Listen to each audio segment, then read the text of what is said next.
بلوچستان کې د پولیسو پر موټر چاودنه کې 3 تنه مړه شوي او تر 21 زیات نورو ټپیان شوي دي. او وروسته خبره ده چې د بخښنې نړیوال سازمان وايي پاکستان له افغانانو سره سخت او ظالمانه چلند کوي. سلامونه ستړي مشه، وخت مو په خیر. پام وکړئ د ایران ټي وي یوټیوب چینل څخه د نن ورځې 2 تازه او مهمو خبرونو ته. د بلوچستان په مرکز کوټه ښار کې د پولیسو په موټر چاودنه کې 3 کسان وژل شوي او 21 نورو ټپیان شوي دي.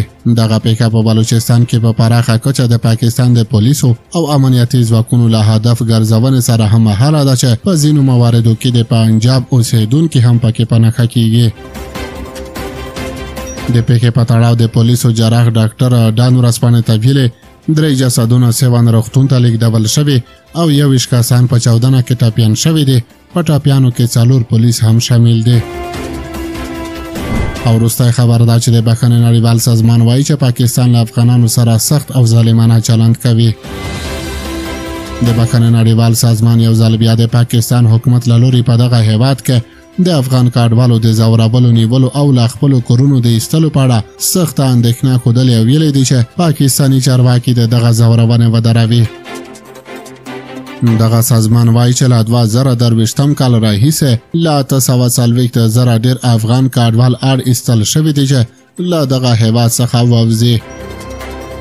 د بخښنې نړیوال سازمان ویلي چې پاکستاني چارواکي هڅه کوي چې د اسلام آباد او راولپنډۍ ښارونو څخه افغان کډوال په زور وباسي.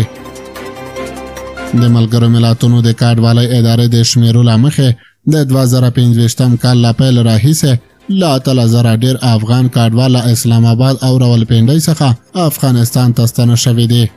دغه افغان کډوالو پر کورونو چاپې وهل شوي دي، له 1000 تنو ډېر یې په خپل سري ډول بندیان شوي او د پاکستان په نورو ایالاتونو کې د کار کولو اجازه هم نه ورکول کیږي.